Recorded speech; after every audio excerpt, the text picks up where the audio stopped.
Welcome to GK study mission. तो आज है 1 नवंबर और आज का करेंट अफेयर देखते हैं। और वीडियो अच्छा लगे तो वीडियो को लाइक करिए, सब्सक्राइब करिए और दोस्तों में शेयर कीजिए। और इसका पीडीएफ जो है टेलीग्राम पे दे दिया जाएगा। तो क्वेश्चन है, हाल ही में 8वीं बार बैलन डी ओर पुरस्कार से किसे सम्मानित किया गया है? कौन सा पुरस्कार है? तो बैलन डी ओर पुरस्कार है। किसे सम्मानित किया गया है?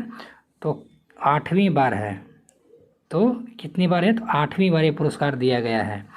तो कहता है कि बैलन डी जो पुरस्कार है ये किससे संबंधित है? तो ये फुटबॉल से संबंधित है।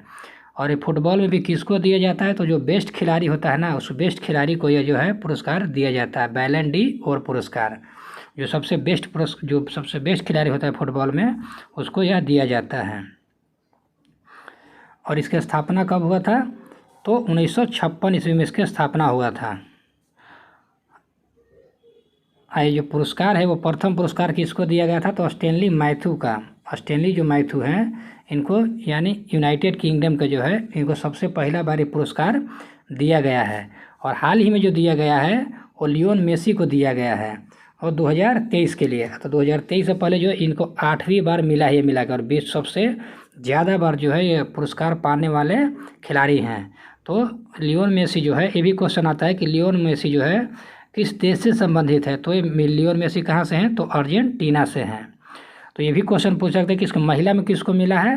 तो महिला में 2023 के लिए एटाना बोनामट्टी को मिला है। ये कि किस देश के हैं? तो स्पेन के हैं। तो ये क्वेश्चन आ सकता है कि महिला के लिए किसको मिला है और पुरुष के लिए किसको मिला है? तो पुरुष के लिए हो जाएगा तो लियोन मेसी को हो जाएगा, और महिला के लिए होगा तो एटाना बोनामट्टी हो जाएगा।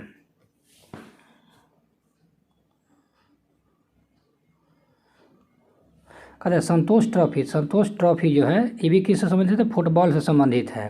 तो जो संतोष ट्रॉफी है 2022-23 के लिए, इसका आयोजन कहाँ किया गया था? तो रियाद में इसका आयोजन किया गया था। और इसका विजेता कौन है? तो कर्नाटक जो है ये विजेता है। और उप विजेता कौन है? तो मेघालय है। मेघालय को हराकर जो कर्नाटक है ये विजय प्राप्त किया था। फीफा विश्व कप 2022 ये कहाँ हुआ था? तो कतर, दोहा में हुआ था।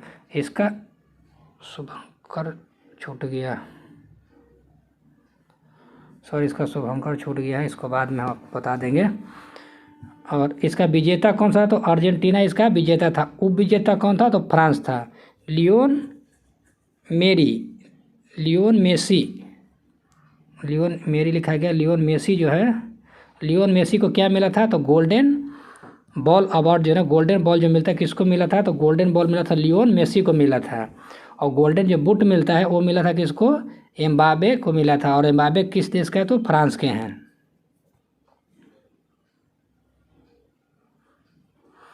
फीफा महिला हुआ था वो 2023 के लिए, तो इसका आयोजन कहाँ किया गया था? तो ये ऑस्ट्रेलिया में किया गया था, ऑस्ट्रेलिया और न्यूजीलैंड में। और इसका विजेता कौन था? तो स्पेन था। और उप विजेता कौन था? तो इंग्लैंड था इसका उप विजेता। तो ये क्वेश्चन आ सकता है कि महिला जो फीफा वर्ल्ड कप 2023 था, इसका उप विजेता कौन है? तो इंग्लैंड था। और विजेता पूछेगा तो स्पेन हो जाएगा। इंटरकॉन्टिनेंट कप जो है ये किससे, वेरी वेरी इंपॉर्टेंट क्वेश्चन है। इंटरकॉन्टिनेंट जो कप है किससे संबंधित है? तो ये फुटबॉल से संबंधित है। और इसका विजेता कौन है? तो भारत इसका विजेता है। और उप विजेता कौन है? तो इसका लेबनान जो हो जाता है, इसका उप विजेता हो जाता है। भारत ने लेबनान को हराकर यह जो ट्रॉफी है जीता है। नेक्स्ट, हाल ही में दिवंगत प्रसिद्ध जलवायु वैज्ञानिक और नोबेल पुरस्कार विजेता जिनका सलीमुल हक का संबंध किस देश से है? तो सलीमुल हक का जो संबंध है वो किस देश से है? तो बांग्लादेश से है। और बांग्लादेश कौन है? हमारे अपने पड़ोसी देश है बांग्लादेश की स्थापना कब होता है? तो 1971 ईस्वी में बांग्लादेश की स्थापना हुआ था। यानी बांग्लादेश जो है अलग होकर एक देश बना। और बांग्लादेश का जो उपनाम जो है क्या है? जलवायु क्रांतिकारी है। यानी बांग्लादेश का उपनाम क्या है? तो बांग्लादेश का उपनाम जलवायु क्रांतिकारी। 2007 में नोबेल पुरस्कार, बांग्लादेश का नाम नहीं, सलीमुल हक का जो है ना, इनका नाम क्या है? जलवायु क्रांतिकारी के नाम से भी इन्हें जाना जाता है। और 2007 में इनको क्या मिला था, नोबेल पुरस्कार। तो किस क्षेत्र में दिया गया था, तो शांति के क्षेत्र में इनको दिया गया था। और इनका हाल ही में क्या हो गया है, निधन हो गया, इसीलिए ये न्यूज़ में यानी चर्चा में ये भी हैं, क्योंकि ये जो है इससे बांग्लादेश से संबंधित है और ये उनको नोबेल पुरस्कार भी मिला है। तो इसलिए अभी हाल ही में इनका निधन हुआ, इसलिए ये न्यूज़ में बने हुए हैं। और ये क्वेश्चन हम लोग के लिए आने के लिए एग्जाम के लिए क्या हो जाएगा, बहुत ही महत्वपूर्ण हो जाएगा।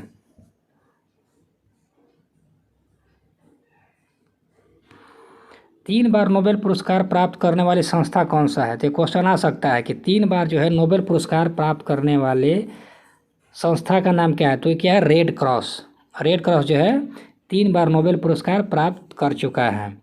शांति का नोबेल पुरस्कार 2023 किससे दिया गया है, तो नॉन नरगेसी को जो दिया गया है, ये शांति के लिए नोबेल पुरस्कार 2023 का दिया गया है। और ये किस देश से संबंधित है, तो ईरान से संबंधित है।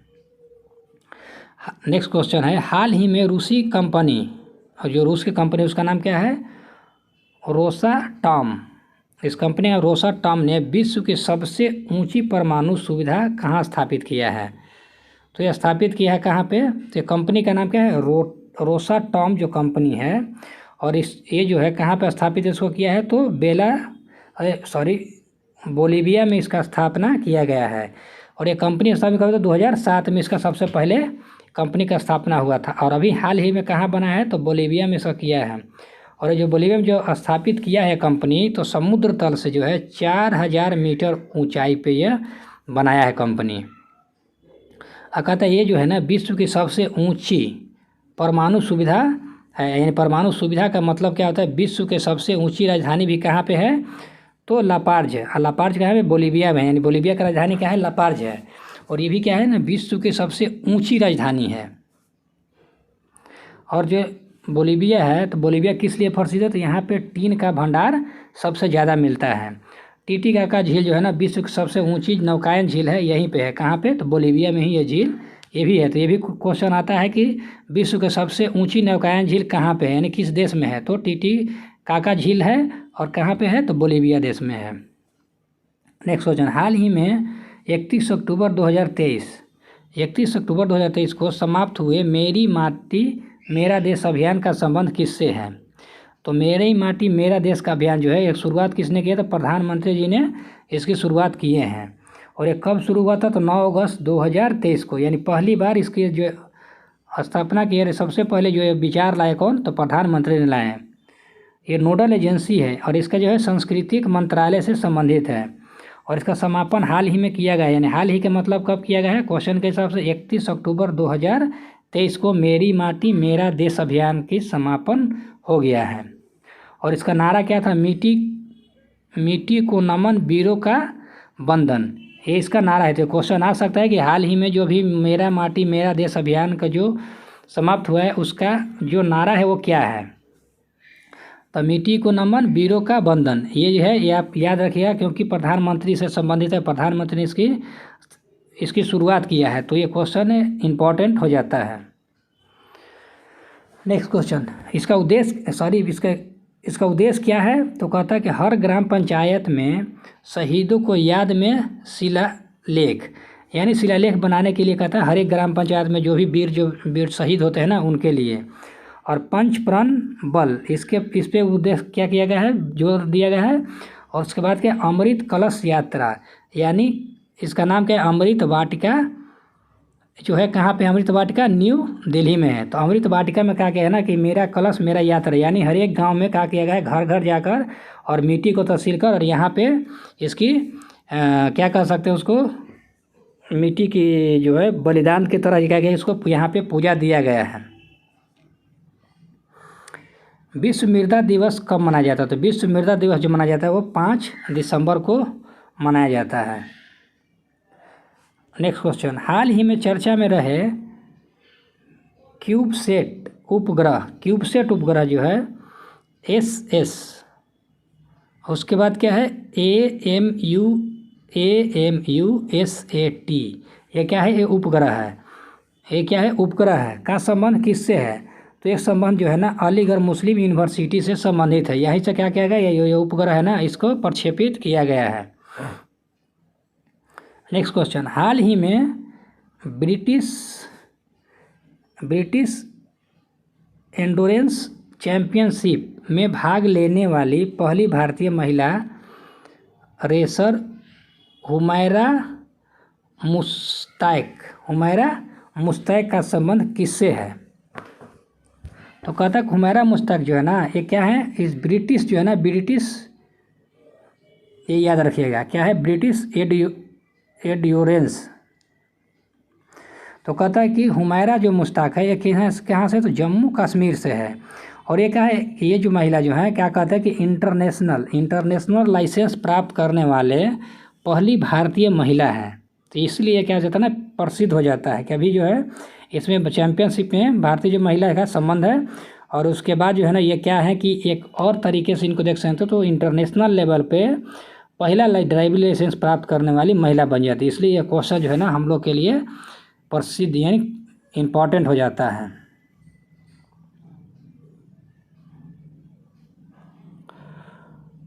क्रिस्टीना कोच कौन है? तो क्रिस्टीना कोच चांद पर जाने वाली पहली महिला है जो क्रिस्टीना कोच हो जाती है, यानी चांद पे जाने वाली पहली महिला का नाम क्या है? क्रिस्टीना कोच है। हाल ही में हाइड्रोजन उत्पादन करने वाला बैक्टीरिया की खोज कहाँ हुई है? तो ये महाराष्ट्र में किया गया है। महाराष्ट्र के कहाँ पे? रत्नागिरी में किया गया है। और ये कहाँ पे? तो गर्म झरना में देखा गया। और जीवाणु जो है हाइड्रोजन का उत्पादन करता है। तो ये गर्म जो झरना है यहीं पे क्या है, हाइड्रोजन जो है जीवाणु जो है हाइड्रोजन उत्पन्न करता है। और इसका नाम क्या है? बहुत ही बड़ा सा नाम है, तो इसको नाम आप लोग याद रखिएगा, एस्पोराना एरोबिना हाइड्रोजनी फॉर्मस। ये है क्या, इसका जीवाणु का नाम है जो हाइड्रोजन उत्पन्न करता है। नेक्स्ट क्वेश्चन, हाल ही में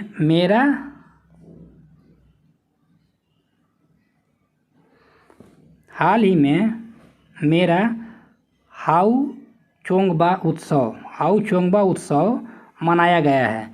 और ये कहाँ पे आयोजित किया गया है? तो मेरा हाउ चोंगबा जो उत्सव है कहाँ किया गया? तो मणिपुर में मनाया गया है। और मणिपुर राज्य का दर्जा कब मिला था? तो 1972 से मिला था। 72 में जब छोटा दिन पूछेगा तो 21 जनवरी को। और कहता है कि यहाँ के सीएम कौन है? तो बीरेंद्र सिंह जो है यहाँ के मुख्यमंत्री हैं। और ये जो उत्सव मनाया गया है, उस उत्सव का क्या उद्देश्य है? तो इसका उद्देश्य क्या है ना कि सभी समुदाय को एक साथ लाना, क्योंकि अभी मणिपुर में जो है हिंसा हो रहा है, तो हिंसा को कम करके यानी हिंसा को बंद करके, और उसका उद्देश्य क्या है कि सभी समुदाय जो है एक हो जाए। इसके लिए जो है ना ये जो महोत्सव स्थापित किया गया है कि आप लोग ये उत्सव मनाइए और सब लोग एक दूसरे से मिलिए। और यहाँ पे जो है मणिपुर में विधानसभा सीट की संख्या कितना है? तो 60 है। और यहाँ के यानी मणिपुर का पुष्प का नाम जो है पुष्प के सिरू लिली जो है यहाँ के क्या है? ये पुष्प है। जैसे कहते हैं ना राष्ट्रीय पुष्प, वैसे ही वहाँ के मणिपुर का ये पुष्प फेमस है। हाल ही में क्वेश्चन अभी एग्जाम में ये क्वेश्चन आया भी है कि मणिपुर का जो पुष्प है वो पुष्प का नाम क्या है? तो सिरू लिली। नेक्स्ट क्वेश्चन, हाल ही में चर्चा में रहे सिंगूर संयंत्र विवाद का संबंध किससे है? जो सिंगूर संयंत्र जो विवाद है वो कहाँ से संबंधित है? तो कहता सिंगूर संयंत्र जो विवाद है इसका शुरुआत 2008 में हुआ है। और 2008 में हुआ तो अभी हाल फिलहाल में क्या है, इसकी समाप्ति हुआ है। तो इसका क्या कारण है कि ये जो है कि वेस्ट बंगाल में टाटा नैनो जो कंपनी है ना, ये यहाँ पे टाटा नैनो कंपनी जो है यहाँ पे कंपनी खोला था, लेकिन यहाँ के लोगों ने क्या किया कि विवाद कर दिया। इसलिए तो भूमि के मैटर में, और भूमि के मैटर में विवाद कर दिया तो यहाँ पे कंपनी को क्या करना पड़ा, कंपनी बंद हो गया। और ये जो कंपनी है ना, कंपनी को यहाँ से बंद करके कंपनी के जो मालिक थे वो कहाँ इस कंपनी को ट्रांसफ़र कर दिए, क्योंकि वो तो कंपनी मालिक तो बंद करके बैठेगा नहीं। तो क्या किया कि दूसरे जगह यानी क्या कर दिया, गुजरात में एक जगह है जिसका नाम क्या है, सानंद गुजरात में एक जगह है जहाँ पे इस कंपनी को क्या कर दिया, ट्रांसफ़र कर दिया और यहाँ पे जो कंपनी खोल दिया। लेकिन क्या कर दिया कि जो कंपनी के मालिक है ना, वहाँ के वेस्ट बंगाल पे जो औद्योगिक विकास निगम है उस पर कब कंप्लेन किया, तो क्या किया, उसको देना पड़ेगा कितना कंपनी को हर्जाना के रूप में, तो 666 करोड़ के विथ सूद के साथ उनको 666 766 करोड़ रुपया कंपनी को देना होगा, ये फैसला सुनाया गया है। हाल ही में राष्ट्रीय एकता दिवस 2023 कब मनाया गया है? क्या है राष्ट्रीय एकता दिवस? तो राष्ट्रीय एकता दिवस किस लिए मनाया जाता है? तो सरदार वल्लभ भाई पटेल के जन्मदिन के मौके पर 31 अक्टूबर को मनाया जाता है राष्ट्रीय एकता दिवस। और ये कब से मनाया जा रहा है? तो 2014 से इसकी शुरुआत हुआ है। और ये किसने शुरू किया? तो हमारे प्रधानमंत्री साहब ने शुरू किए हैं। कहते हैं 1931 के कराची अधिवेशन का अध्यक्षता किसने किए थे? जो कराची में जो अधिवेशन हुआ था 1931 में, उसके अधिवेशन के जो अध्यक्ष थे कौन थे? सरदार वल्लभ भाई पटेल थे। और यही जो कराची अधिवेशन हुआ था, इसमें एक बहुत ही महत्वपूर्ण, जो आपको एग्जाम के दृष्टि से क्वेश्चन आ सकता है, मौलिक अधिकार की जो चर्चा है, ये क्वेश्चन आ सकता है कि मौलिक अधिकार की चर्चा जो किस अधिवेशन में इसकी चर्चा हुआ था, यानी मौलिक अधिकार की चर्चा किस अधिवेशन में हुआ था?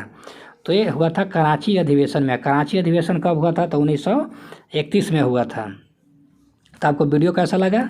वीडियो अच्छा लगता है, हेल्पफुल लगता है तो वीडियो को लाइक करिए, सब्सक्राइब करिए और दोस्तों में शेयर करिए। धन्यवाद।